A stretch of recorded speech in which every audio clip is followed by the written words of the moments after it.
learning Quran together.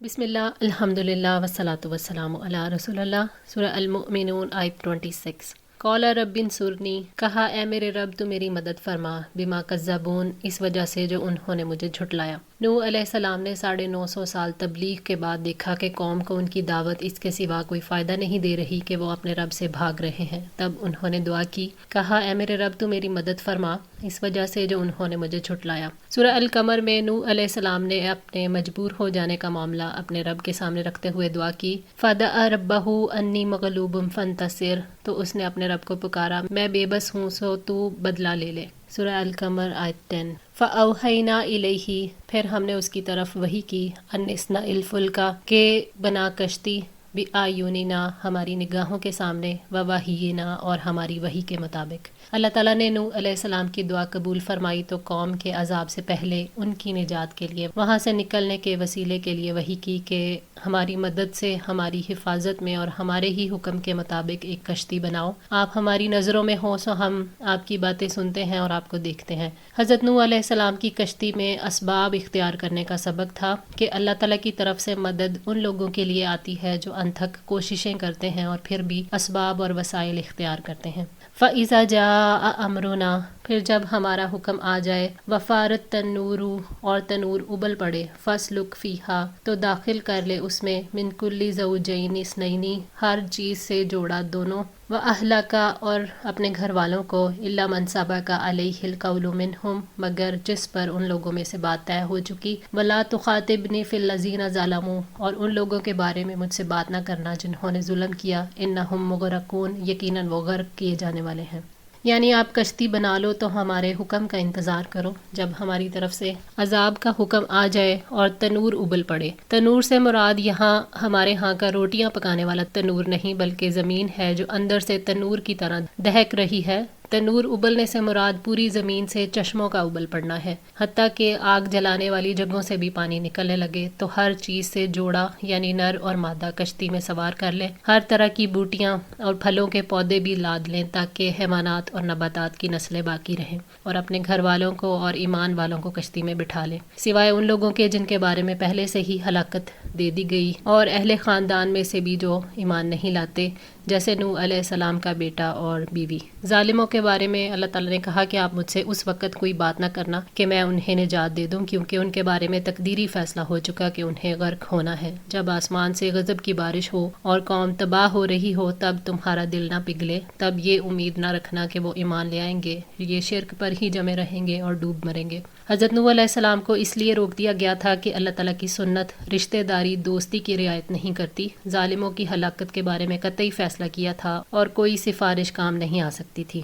فَإِذَا اسْتَوَيْتَ، پھر جب سوار ہو جاؤ، أَنْتَ وَمَن مَّعَكَ، تم اور جو تمہارے ساتھ ہیں، عَلَى الْفُلْكِ، کشتی میں، یعنی جب تم کشتی میں بیٹھ جاؤ اور کشتی تیرنے لگے تو ظالم قوم سے نجات پانے اور طوفان سے سلامتی ملنے پر اللہ تعالیٰ سے دعا کر لینا۔ فَقُلِ الْحَمْدُ لِلَّهِ، تو کہنا سب تعریف اللہ تعالیٰ کی ہے، الَّذِي نَجَّانَا مِنَ الْقَوْمِ الظَّالِمِينَ، جس نے ہمیں ظالم لوگوں سے نجات دلائی، یعنی اللہ کا شکر ادا کرو جس نے ظالموں سے نجات دے دی۔ نوح علیہ السلام کی قوم اتنی بدبخت تھی کہ ان کے غرق ہونے پر اللہ تعالیٰ نے شکر ادا کرنے کا حکم دیا۔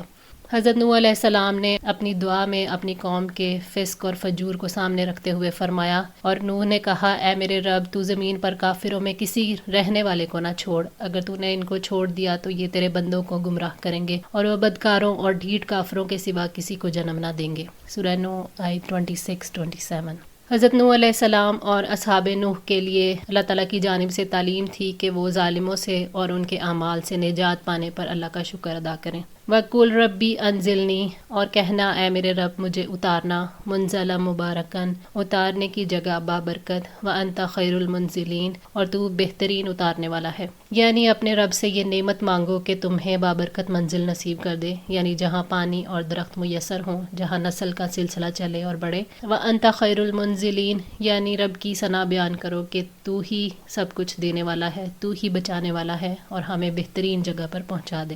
ان فی ذالک لآیات، بلا شبہ اس میں یقیناً نشانیاں ہیں، وان کنا لمبتلین، اور بے شک ہم تو ضرور آزمائش کرنے والے ہیں، یعنی نوح علیہ السلام کے واقعے میں نشانیاں ہیں کہ اللہ تعالیٰ ایمان والوں کو نجات دیتے ہیں اور کافروں کو ہلاک کر دیتے ہیں۔ اس میں یہ بھی نشانی ہے کہ انبیاء اللہ کی طرف سے جو کچھ لے کر آتے ہیں اس میں وہ سچے ہوتے ہیں، اور یہ کہ اللہ تعالیٰ ہر چیز پر قدرت رکھتا ہے۔ اللہ تعالیٰ حق اور باطل کی کشمکش میں ہر چیز کے بارے میں علم رکھتا ہے۔ وقت آنے پر اہل باطل کو وہ پکڑ لیتا ہے، پھر جب اللہ کسی کو پکڑتا ہے تو نہیں چھوڑتا، اور کوئی اس کے شکنجے سے کسی کو چھڑا بھی نہیں سکتا۔ اللہ تعالیٰ رسول بھیج کر لوگوں کو خیر اور شر سے آزماتے ہیں تاکہ مومن اور کافر، فرمان بردار اور نافرمان کو پورا پورا بدلہ دیں۔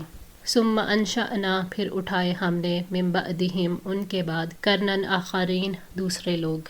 قوم نوح کو ہلاک کرنے کے بعد اللہ تعالیٰ نے دوسری قومیں پیدا کی۔ مراد قوم عاد ہے، کیونکہ اکثر مقامات پر قوم نوح کے جانشین کے طور پر قوم عاد ہی کا ذکر کیا گیا ہے، لیکن کچھ لوگوں کے نزدیک یہ قوم سمود ہے اور کچھ کے نزدیک اہل مدین ہو سکتے ہیں۔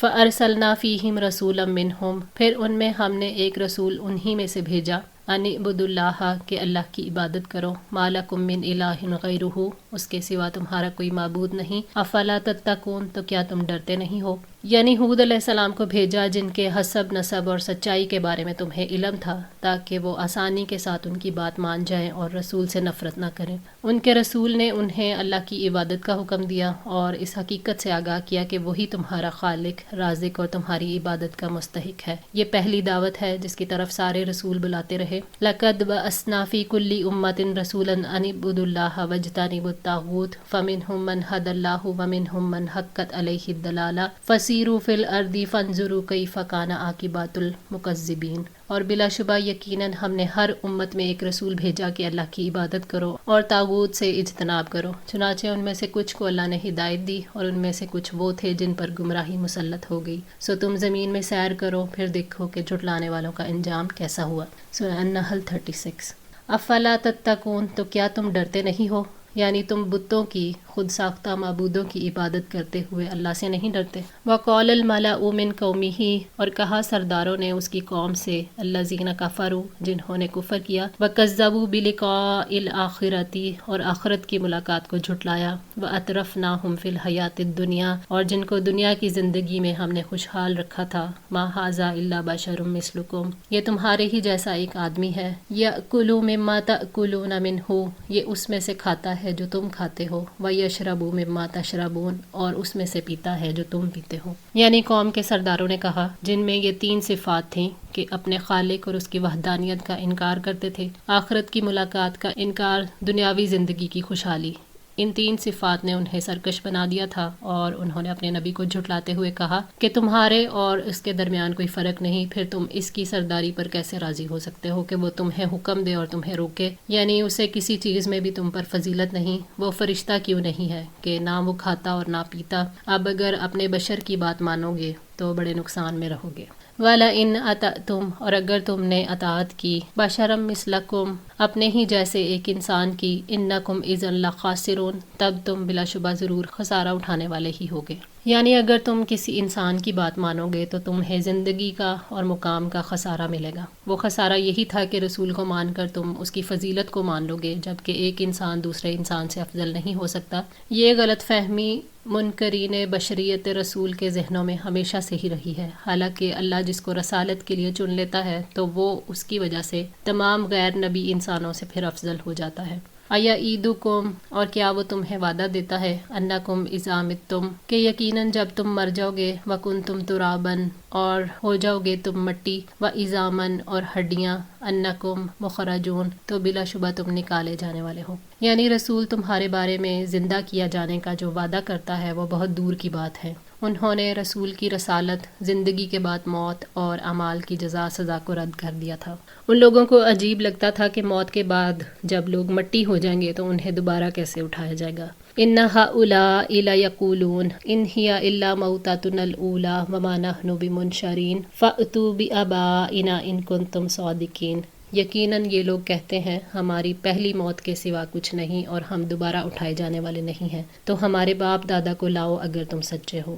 سورہ الدخان آیت 34-36۔ آج کے لیے اتنا ہی۔ دعا ہے اللہ تعالیٰ ہماری اس کوشش کو قبول فرمائے، ہماری غلطیوں کوتاہیوں کو معاف فرما کر ہماری اصلاح فرمائے۔ جزاکم اللہ خیر، والسلام علیکم ورحمۃ اللہ وبرکاتہ۔